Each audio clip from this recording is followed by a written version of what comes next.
নমস্কার বন্ধুরা, আজকে ঝিঙে আলুর দুর্দান্ত স্বাদে একটা রেসিপি নিয়ে এসেছি। আশা করছি আপনাদেরও ভীষণ ভালো লাগবে। তো চলুন দেখে নিয়ে যাক কী করে বানিয়েছি। গরম ভাতের সঙ্গে জাস্ট অসাধারণ। তো দেখুন, এখানে আমি 300 গ্রাম ঝিঙে নিয়েছি। তো ঝিঙেটাকে প্রথমে এইভাবে কেটে নিলাম, আর তারপরে ঝিঙের খোসাটাকে তুলে খুব ভালো করে ধুয়ে নিতে হবে। আর এইভাবে কাটার আগে ঝিঙেটাকে খুব ভালো করে ধুতে হবে। কাটার পরে আর ধোয়া যাবে না। কাটার পরে ধুলে তাহলে ঝিঙেটা রান্না করার সময় প্রচুর পরিমাণে জল বেরিয়ে যাবে। তো এই জন্য ঝিঙেটাকে কাটার আগে খুব ভালো করে ধুয়ে নিতে হবে। আর দেখুন বন্ধুরা, ঝিঙেটাকে এইভাবে কাটতে হবে। তো সব ঝিঙেগুলো আমি এইভাবে কেটে নেব। আর এখানে দেখুন, ঝিঙেটাকে কেটে রেডি করে নিয়েছি। আর এরই সঙ্গে নিয়েছি একটা আলু।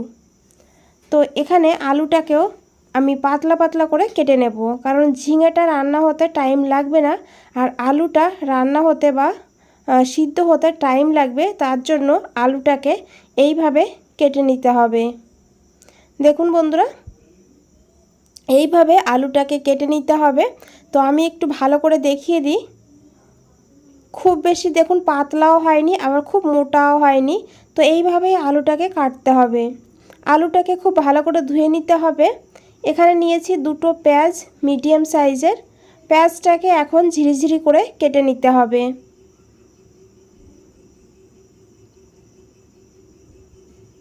তো দেখুন বন্ধুরা, পেঁয়াজটাকে আমি এইভাবে কেটে নিয়েছি। আর এখন এদিকে একটা কড়াইতে দিয়ে দেবো সর্ষের তেল। রান্নাটা সর্ষের তেলে করবেন, তাহলে কিন্তু টেস্টটা বেশি ভালো হবে। তেলটা ভালো করে গরম করে নিতে হবে। তারপরে দিতে হবে একটা শুকনো লঙ্কা। আমি এখানে একটা শুকনো লঙ্কা 2 টুকরো করে দিয়ে দিয়েছি। তারপরে দিয়েছি হাফ চামচ কালো জিরা। আর দিতে হবে এখানে কাঁচা লঙ্কা কুচি। এখানে আমি একটা কাঁচা লঙ্কা ছোটো ছোটো করে কেটে নিয়েছি। কাঁচা লঙ্কা কুচিটা তেলের উপর দিলে তাহলে কিন্তু খুব সুন্দর একটা ফ্লেভার বের হবে। তো তারপরে দিয়ে দিতে হবে এখানে পেঁয়াজ কুচি। পেঁয়াজটাকে হালকা করে একটু ভেজে নিতে হবে। তো পেঁয়াজের কাঁচা গন্ধ যাওয়া পর্যন্ত পেঁয়াজটাকে ভাজতে হবে।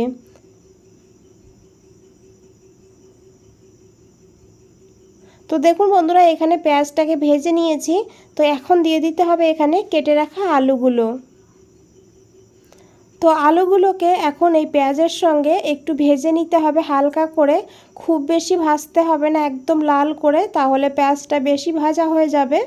তো হালকা করে আলুটাকেও ভেজে নিতে হবে। তো এইভাবে ঢাকা দিয়ে এখন আলুটাকে ভাজবো। ঢাকা দিয়ে আলুটাকে ভাজলে তাহলে খুব তাড়াতাড়ি আলুটা ভাজা হবে আর সিদ্ধও হবে। তো মাঝে মধ্যে ঢাকনাটা খুলে এইভাবে একটু নাড়াচাড়া করতে হবে, না হলে একই সাইড বেশি রকম ভাজা হয়ে যাবে আর উপর সাইডটা ভাজা হবে না। তো এইভাবেই মাঝে মধ্যে ঢাকনাটা খুলে এইভাবে নাড়াচাড়া করে নিতে হবে। আর এখানে দেখে বুঝতেই পারছেন পেঁয়াজটা কিন্তু অনেকটা কালার চেঞ্জ হয়ে গিয়েছে, আর আলুটারও হালকা কালার চেঞ্জ হয়েছে। তো এখন এখানে দিয়ে দিতে হবে কেটে রাখা ঝিঙেগুলো। তো ঝিঙেগুলোকে দিয়ে খুব ভালো করে এইভাবে মিশিয়ে নিতে হবে। আর 2 মিনিট ঝিঙেটাকে হাই ফ্লেমে ভেজে নিতে হবে। লো ফ্লেমে ভাজা যাবে না। লো ফ্লেমে ভাজলে তাহলে ঝিঙের থেকে জল ছেড়ে দেবে। তো এইভাবে ঢাকা দিয়ে ঝিঙেটাকে ভেজে নেব। ঝিঙেটাকেও আলুর সঙ্গে একটু ভাজা ভাজা করে নিতে হবে। আর তারপরে এখানে দিয়ে দিতে হবে টমেটো। একটা টমেটো এইভাবে ছোট ছোট করে কেটে নিয়েছি। তো টমেটোকে দেওয়ার পর এখন এইভাবে একটু ভালো করে মিশিয়ে নিতে হবে। আর এই সবজির সঙ্গে টমেটোকেও একটু ভেজে নিতে হবে। আর তারপরে এখানে দিতে হবে কিছু গুঁড়ো মশলা। প্রথমেই নিয়েছি হাফ চামচ ভাজা জিরের গুঁড়ো, 1/4 চামচ হলুদের গুঁড়ো, 1/4 চামচ কাশ্মীরি লঙ্কার গুঁড়ো। কালারটা একটু ভালো হবে তার জন্য। আর পুরো রান্নাটা কিন্তু আমি এখানে কাঁচা লঙ্কার ঝালেতেই করব, তার জন্য হালকা করে একটু কাশ্মীরি লঙ্কার গুঁড়োটা দিয়ে দিয়েছি। আপনারা চাইলে লাল লঙ্কার গুঁড়ো এখানে দিতে পারবেন। তো দিয়ে খুব ভালো করে মিশিয়ে নেব। আর এই সবজির সঙ্গে মশলাটাকেও একটু ভেজে নিতে হবে। আর এরই ফাঁকে একটা কড়াই বসিয়ে দিয়েছি, কড়াইতে দিয়ে দিতে হবে 2 চামচ পোস্ত। কড়াইটা খুব ভালো করে গরম করে নিতে হবে, তারপরে পোস্তটা দিতে হবে আর দিয়ে গ্যাসের ফ্লেমটা অফ করে দিতে হবে। তারপরে এই পোস্তটাকে হালকা একটু ভেজে নিতে হবে। গ্যাসের ফ্লেমটা অন করে দিয়ে পোস্তটাকে ভাজলে তাহলে কিন্তু পোস্তটা বেশি রকম ভাজা হয়ে যাবে। তো পোস্তটাকে হালকাই ভাজতে হবে, ভেজে তারপরে তুলে নিতে হবে। আর তারপরে পোস্তটাকে ঠান্ডা করে নিতে হবে। ঠান্ডা করে নিয়ে এইভাবে একটা জারে নিয়ে নিতে হবে আর পোস্তটাকে এইভাবে পাউডার বানিয়ে নিতে হবে। এখানে একদমই জলের ব্যবহার করা যাবে না। আর পোস্তটা একটু গোটা গোটা থাকলেও কোনো অসুবিধা হবে না, খেতে ভালোই লাগবে। এদিকে মশলাটাও বেশ ভালোভাবে ভাজা ভাজা হয়ে গিয়েছে সবজির সঙ্গে। তো এখন এখানে দিয়ে দিতে হবে কাঁচা লঙ্কা আর দিয়ে দিতে হবে লবণ। পরিমাণ মতন লবণটা এখানে দিয়ে দিতে হবে। লবণটা আগে দিলে তাহলে এই ঝিঙের থেকে জল ছেড়ে দিত, তখন কিন্তু রান্নাটা ভালো হতো না। তো লবণটা এইভাবে পরেই দিতে হবে। লবণটা দিয়ে খুব ভালো করে মিশিয়ে নিতে হবে।